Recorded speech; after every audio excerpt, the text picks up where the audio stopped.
Okay, we're out here working on the 3rd gen Toyota 4Runner.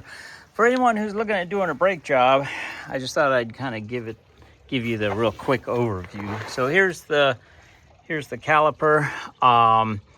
Really straightforward, just like doing motorcycle brakes basically.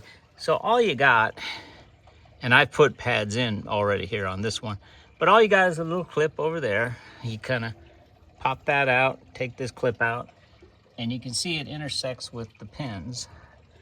And then you just pull these two pins straight out. This little retaining flex plate here comes out, and you just pull your pads out. So it's pretty straightforward. Now, if you're putting new pads in, and these are the pads I'm using. These are Centric, semi-metallic. I'll put the link in the description. Don't fall for the ceramic nonsense. These are way better. Semi-metallic transfers heat away from your rotor, whereas ceramic is an insulator, and that's not as good for conducting heat. These pads here, I've had really good luck. These are the 106 series. You can get them on Amazon. I'll put a link for anyone who's doing this job on a 3rd gen 4Runner. Very simple, very straightforward, doesn't take a lot.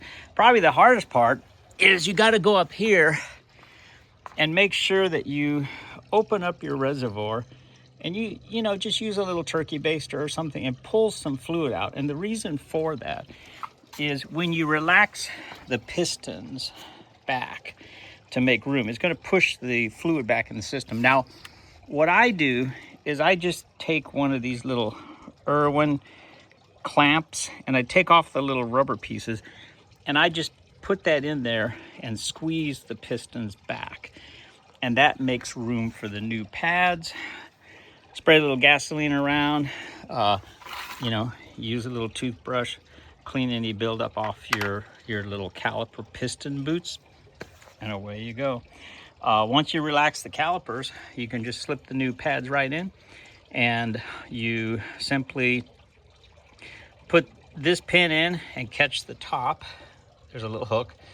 Fold it down, slide this pin goes in front, and then you stick these ends with this little springy part in and clip it in under there, and away you go. So for anyone who's looking kind of for the overview on the 3rd gen 4Runner, that'll kind of give you a little bit of what to expect, and it's a pretty simple, straightforward job.